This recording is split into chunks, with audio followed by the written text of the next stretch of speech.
Hello everybody, my name is Jossie if you don't know me, and welcome back to my channel. This is only my second video. I'm trying to get out the content because my YouTube page is looking a little blank, so we're rocking and rolling. I just want to say thank you to everybody that has found their way over here. It means the world to me. I'm having so much fun. I'm finding inspiration to read and make content, and that's really what I needed. Today we're going to be talking about my favorite books of all time. Now this list in itself is very large, so I had to condense it. But we're gonna get right into it. I have books in several genres. From being in school, I read a lot of books that maybe I wouldn't originally know existed, as I get a lot of my recommendations from BookTok. I think we're gonna start more with the classics and then more literary fiction, romance, fantasy, Kindle Unlimited, stuff like that. I'm super excited. The first one is Coriolanus by Shakespeare. I've talked a lot about Coriolanus over on my BookTok, and the reason that I love it so much is because I think it took me by surprise. I did not expect to love a piece of Shakespeare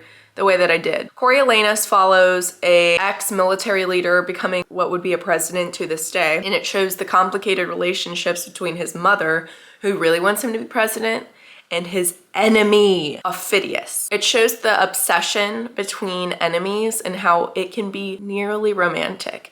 The thing about Shakespeare that you may or may not have heard is that knife analogies are typically references to adult activities, and there are a ton in Coriolanus as you see scenes between Coriolanus and Phidias arguing and fighting. They're so obsessed, it's romantic. The best types, in my opinion, examples of the hero and the villain are when they're a yin and yang. And what that means is, I think the best example is to give Harry and Voldemort. They grew up extremely similar without the privileges that a lot of their peers did, and with a lot of disadvantages. One chose the path of light and one chose the path of dark. And they're kind of obsessed with each other because they're not that different from each other. That's where that yin and yang analogy comes from. I'm obsessed with it. Coriolanus encompasses that so fantastically. Would I recommend you to read it on your own? As you know, Shakespeare is typically, if not always, in the format of a play, so in theory it's fast to read, but the language can be extremely hard to understand. If you want to know how the storyline turns out, watch the movie. Ralph Fiennes, the guy that plays Voldemort, actually plays Coriolanus, and Gerard Butler actually plays Phidias. So it's a super fantastic film to watch. On the same scheme, one that we've probably all read is Romeo and Juliet by Shakespeare. I read Romeo and Juliet when I was 14, and I genuinely believe that this changed the trajectory of my life. Romeo and Juliet really showed me my love and taste for classics and analyzing them and comparing them to modern day literature. One of my favorite facts about Romeo and Juliet is it was actually intended to be a comedy. It falls under the umbrella of satire. If you think of Shakespeare writing Romeo and Juliet, he's kind of making fun of, oh, these two just met and fell in love and now they're themselves for each other. Weird. It makes you come at it from a much different perspective. Again, with that knife analogy, we are not talking about knives. One of my favorite movies of all time is Romeo plus Juliet with Leonardo DiCaprio. I love how their pew-pews have like the sword names on them. I thought it was so clever and unique and such an iconic 90s film. And I think that they encompassed the well thought of idea about Romeo and Juliet that it is a tragedy. And at the end of the day, yes, it is a tragedy if we were talking about a real life story that is awful.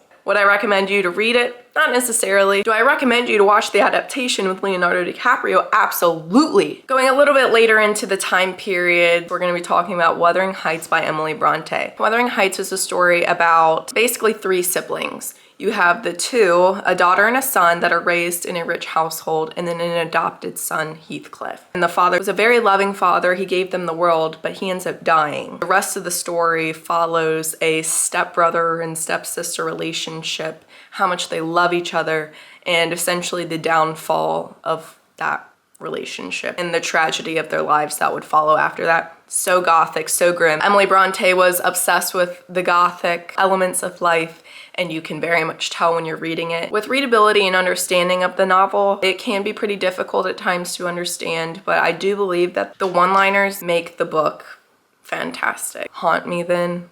Damn.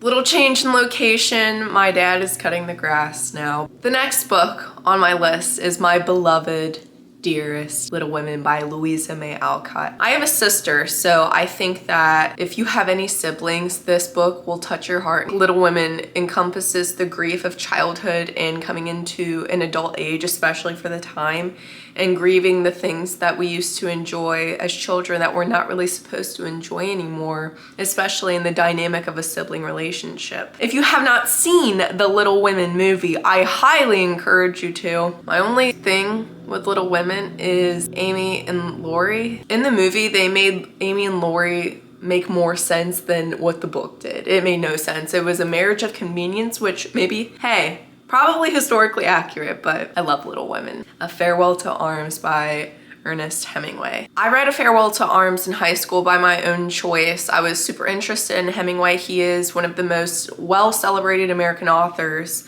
ever. The history behind Hemingway is extremely interesting. If you ever go to the Florida Keys, they have a historic house where they have over 60 cats that are bred from his original cats. It is fascinating. Highly encourage you to visit if you're able to. There are so many moving components about the history of Ernest Hemingway. Some good, a lot are bad. I was curious. This was the first book that I ever read by Ernest Hemingway, and I honestly think it's the only other one I have read. A Farewell to Arms follows a medic and a nurse in World War I. They fall in love, but I would classify A Farewell to Arms as a tragedy. I think that the best way to encompass A Farewell to Arms is the quote, "All is fair in love and war." I love books that write about that. I think all of literature writes about love in one way or another, and love and war go hand in hand for sure. Love is not fair and war is not fair, and that's A Farewell to Arms. It's devastating. You will be angry at the end of it. Ernest Hemingway actually wrote this book because one of his ex-girlfriends upset him, and I won't say anything further than that. The next books I talk about are more in the genre of like contemporary / literary fiction. Thought daughter ass favorite books for sure. Next is Cherry by Nico Walker. Cherry follows the story of a man that was a medic in the Iraq War and came back and found himself in the grips of heroin addiction. You get a lot of commentary from him thinking about the both sides of war, kind of doing what you have to do, but the innocent lives taken on both sides. I think it's such a unique perspective, and he talks about that being a contribution to his heroin addiction. It also talks about being in a relationship in active addiction, and I think that that's really interesting as well. It almost adds, in this case, fuel to the fire. It's a very devastating book. Nico Walker wrote this book while he was actively incarcerated. I've never read a book from an author that was in prison. It's actually been adapted into a movie where Tom Holland plays the main character. Never Let Me Go by Kazuo Ishiguro. This book sort of reminds me of 1984 or The Giver in the way that it was written. It is a dystopian taking place in a boarding school for children. And your perspective comes from those children that are staying at this boarding school. They really have no idea what's going on, but you get their experiences as they grow up, as they experience relationships with one another and experience the people taking care of them. This is kind of a spoiler, but I do think that this is a good selling point into reading the book. It's very philosophical. I wouldn't say to read it for the plot, I would say to read it for the philosophy. You find out that this boarding school is essentially where they clone children. So your perspective is from those clones. Their purpose in life is to donate their organs. So they quite physically serve the purpose for other children. It really makes you ask that question of what is a life, especially if these children are not the original copies, but they have their own consciousness, they have their own lives, they are real people, they are just clones of the original. And it's not science fiction-y at all. I am obsessed with the idea. I think that it was handled with such care, and what a unique perspective to take. You could totally take that on the sci-fi route, and I think that it would be extremely enjoyable. But to take that in the way that Ishiguro did, if you feel like contemplating the meaning of life, I highly suggest picking this up. I had to read this next book in my minor, which was history. I specifically focused on ancient history. I had to read this book in one of my ancient Rome classes. The Emperor's Babe by Bernardine Evaristo. She devoured this, dude. Such a creative project. The Emperor's Babe follows your main character, Zuleika, who is a child bride to a much older man in ancient Rome. Evaristo did so phenomenally with writing about the accurate environment and social norms that were acceptable during the time of the Roman Empire. Your main character, Zuleika, is a teenager at one point, so you kind of watch her grow up and express her sexuality and be rebellious to her husband. She ends up catching the Emperor's eye, and then tragedy happens from there. I think it is written so phenomenally. It being written in verse kind of threw me off at first. That rhymed.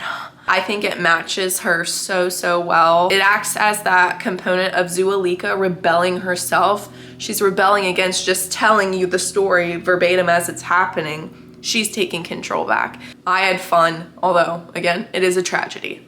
4 more books left. These are the modern romantasies, Kindle Unlimited's romance books. This would not be an accurate video if I did not include A Court of Silver Flames by Sarah J. Maas. One of my favorite emotions to read about is rage, revenge, anger. I think that Sarah J. Maas really wrote this so well that so many people hate Nesta. Nesta is one of my favorite characters because I think she is the most realistic out of all of them. Now, yes, sometimes during the reading of Court of Silver Flames, it is hard to empathize with Nesta when she is lashing out on the people that are just trying to take care of her. That is so realistic when you're going through so much pain in your life and you feel like you are so beyond saving, there is no point. And you don't really plan on surviving. It gave me such phenomenal perspective. I do think it is one of Sarah J. Maas's best work to date. This is the 5th book in the series, so